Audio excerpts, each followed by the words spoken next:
Hi everybody, it's Chris from Modern Vedic Astrology here. I want to talk today about horoscopes from a Neo-Vedic perspective. And today I've got Barack Obama's horoscope here in the Northern Indian diamond style. I think today I just wanted to talk about one specific thing. Namely his Barack Obama's unique speaking ability. Here's a guy who's really considered to be one of the best public speakers in a generation or more to come along in America. And if there's something to the horoscope, there's something to astrology, it really should show up in some obvious way. It has to describe something of his talents, of who he is as a person, and his speaking ability is definitely one of his hallmarks.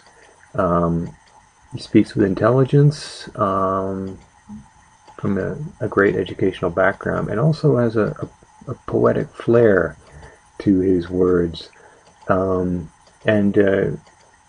has an ability to move crowds through his speech. In Vedic astrology, one of the advantages of looking at charts from a Vedic or a Neo-Vedic perspective is that it can simplify the basics. One can always go and look at a variety of other chart factors, some well-known, some obscure.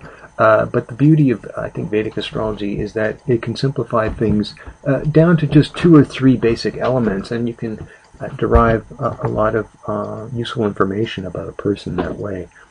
So for speaking style and speaking ability, we would look at 3 things.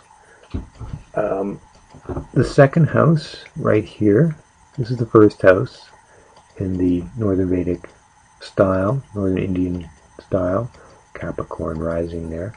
Second house is Aquarius.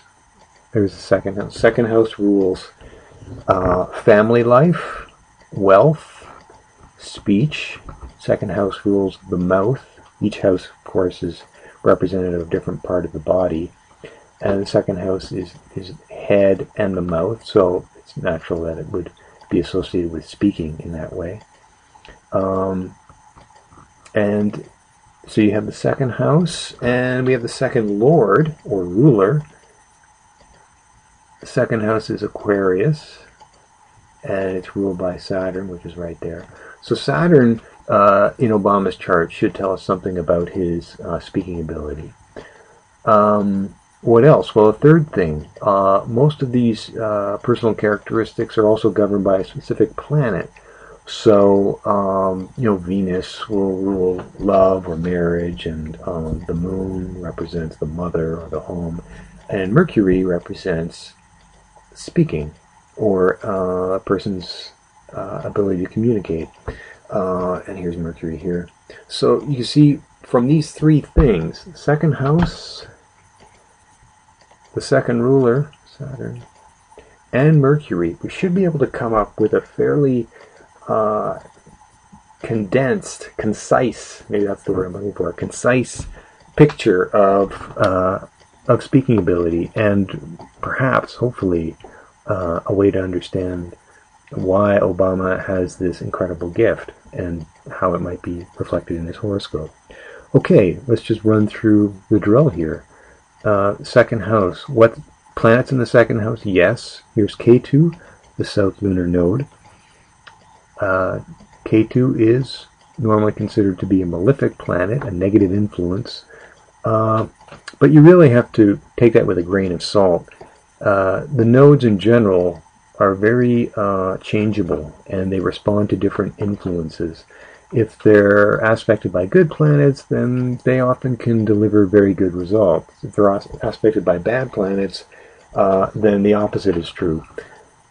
Now, K2 in the second house. Well, chances are that some of the elements of the second house may be damaged by this placement, but Ketu can also bring about good things too. Well, we know that Obama's family life probably, you could say, was damaged as a child. I mean, his father left and mother remarried. They moved to Indonesia and all over the place, really raised partially by his grandparents. I would think that having Ketu in the second may have had something to do with that. In terms of speaking ability, it needn't be a negative. Ketu here with speech in the second house sometimes just reflects a uniqueness, sometimes an unusual ability that the person might have, often for picking up foreign languages quickly, or just having a very unique and distinctive way of speaking. And I think that does apply to Obama. Now, the reason why we might want to think that this Ketu is on the positive side is because its dispositor, the planet that rules the sign it's in Aquarius, and that's ruled by Saturn. It's because Ketu's dispositor is in such good condition. That's why I would think that the Ketu in the second house gets a boost. And we see that here's Saturn, the ruler of the second, and Ketu's dispositor, in the first house. That's a great placement for it. And it's with benefic Jupiter, just 5 degrees away. That's also extremely helpful for the second house ruler and Ketu's dispositor.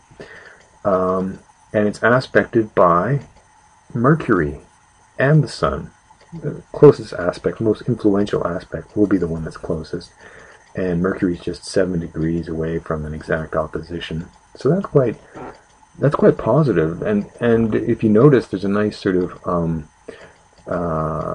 positive feedback there. That is the Lord of the second house, Saturn, second house of communication and speaking, is aspected by the planet of speaking. Very nice sort of complementarity there. So the Lord of the second, Saturn, we can see is in very positive condition here because of its first house placement, the Jupiter conjunction, and the close aspect from Mercury. And what about the significator of speaking, Mercury itself? Well, the story gets even better for Obama there, because Mercury is angular. Look at its dispositor. Dispositor is going to be the moon, right? Mercury is in Cancer. Moon is exalted in Taurus, closely aspected by Jupiter. It's completely powerful. It reflects back on Mercury. It gives Mercury a huge boost. Mercury is further enhanced because of Jupiter's very close opposition aspect, just 2 degrees from the orb from Jupiter to Mercury. So that's another boost for Mercury. So you can see that 2 of the 3 basic elements for understanding Obama's speech and speaking ability are really extremely positive. The second Lord, Saturn, very positive, and Mercury itself, very positive. The second house itself is actually quite positive, I would argue, because the Ketu there gives him a uniqueness, distinctiveness, and the Ketu is largely positive. It does receive an aspect from Mars, right, a full house opposition aspect. It's quite wide on the Ketu, though, so I don't think there's much damage there. If anything, you can look at this Mars aspect of the second house as being a kind of a energizing of the second house. It gives him sort of a certain passion for speaking. I don't think it's heavily afflicted at all. So just that's a short little snapshot picture as to why Obama's horoscope might reflect his incredible speaking abilities, because all 3 of those basic elements are really quite favorable and well above average. So That's it for now, and we'll talk about Obama's chart a bit later. Okay, bye-bye.